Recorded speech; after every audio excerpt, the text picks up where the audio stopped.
A severe weather alert. Mid-Michigan being pounded by heavy rains as you take this live look over Bay City, Saginaw, and Flint. Parts of us saw a wintry mix at times, making wet streets even more dangerous to be on tonight. And as you can see from the First Warn 5 Sky Tracker, the rain will continue for some time. Now we'll get right to our forecast, and for that, here's Chief Meteorologist Brian Bachman in the First Warn 5 Weather Center. Brian. David, certainly became a very messy situation quickly, as you mentioned. Everything from rain to snow, sleet, and even a little bit of freezing rain in a few spots. And that even little bit of icy precipitation combined with the rain coming down really has made for some slick conditions at times. And I do anticipate that a good amount of this activity will last through the overnight period. So let's take you back to your First Warn 5 Sky Tracker, see what's going on out here tonight.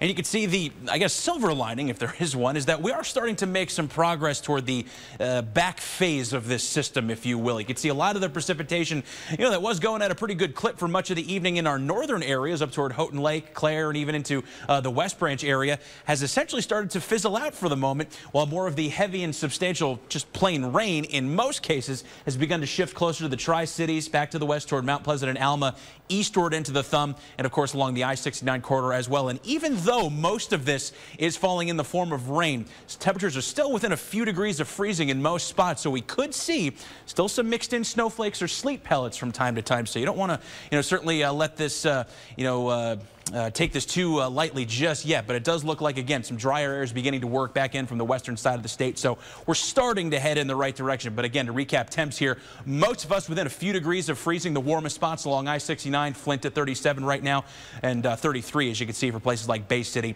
and Saginaw. For the morning commute, it won't so much be the rain that'll be as big of a factor. We'll see some developing fog for that morning bus ride to school, but for the ride home, we'll see temps in the upper 30s and just a few lingering isolated showers. We'll let you know what's ahead for the rest of the week coming up.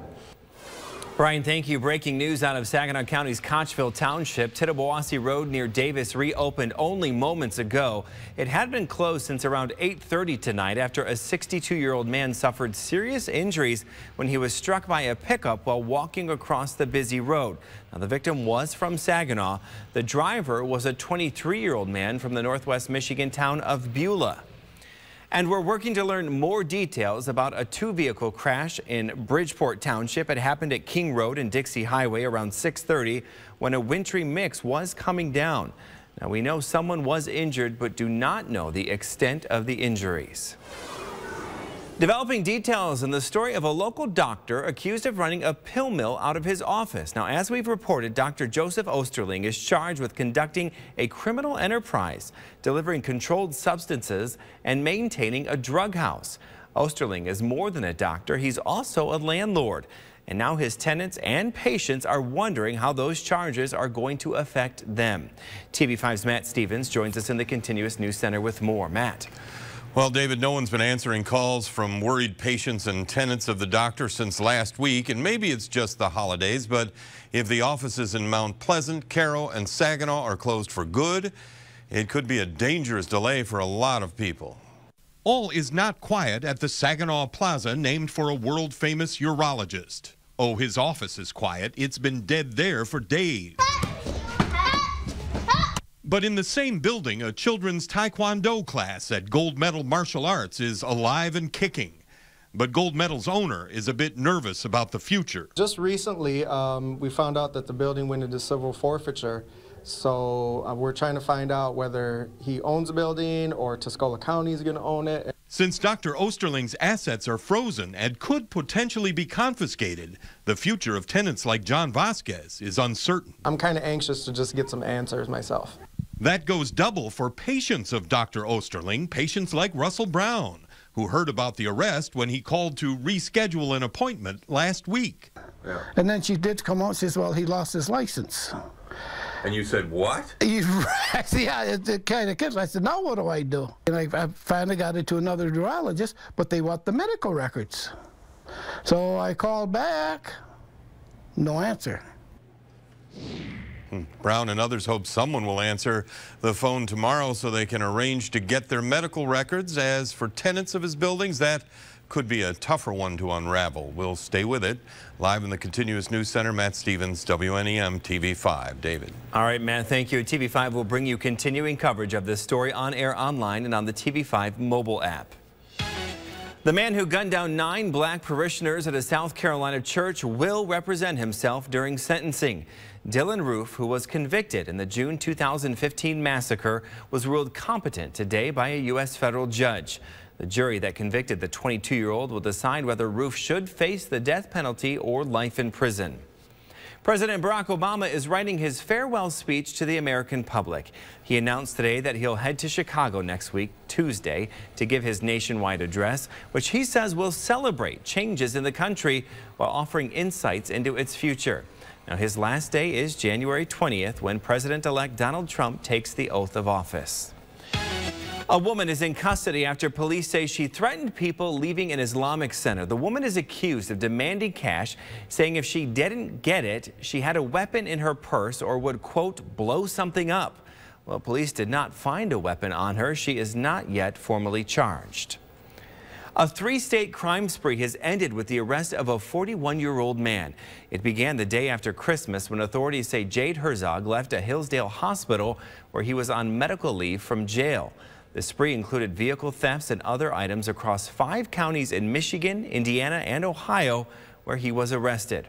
Herzog is hospitalized with a collapsed lung after crashing a vehicle Sunday. After just 3 weeks on the job, the Genesee County Controller has quit. She says new software that was supposed to simplify her duties has made them impossible. And now we're learning why. TV5's Frank Turner is live now in the studios with the details. Frank. Hey, David. Good evening, everyone. The now former Genesee County Controller, Karen Ruddy, was about to get a huge headache for the new year, and she's not talking hangover, but her inheritance of a software system that is such a mangled mess, she'd rather quit than try to fix it. It's going to be a total nightmare because it's not doing what it's designed to do. The "it" is new software. The designer, Advantage 360, a company leaving Genesee County at a distinct disadvantage, and now without the just hired new controller who just quit. She found out that the system is very cumbersome. It was presented to Genesee County as a live, actual, on-time, real-time reporting system, and it wasn't. The software from Advantage 360 apparently can't even handle the county's most basic financial functions or give taxpayers the real-time updating dashboard on their website to see all the county spending at a glance. What it was supposed to do was supposed to make it dashboard reporting all departments, all accounts, so that the taxpayer at home could look at any department and see where the whole budget from beginning to end. Karen Ruddy, a certified public accountant, has a reputation for being a fixer. She says she refuses to risk putting it in ruins on this software. Outgoing County Board Chair Jamie Curtis says he respects Ruddy's decision to quit. He's advised the county to review the contract with Advantage 360 to see if there's an out. And in the meantime, taxpayers will not be adversely affected in any way. In the studio, I'm Frank Turner. David, back to you. All right, Frank, thank you. And last month was Mr. Curtis's last with the county as he lost his bid for re-election.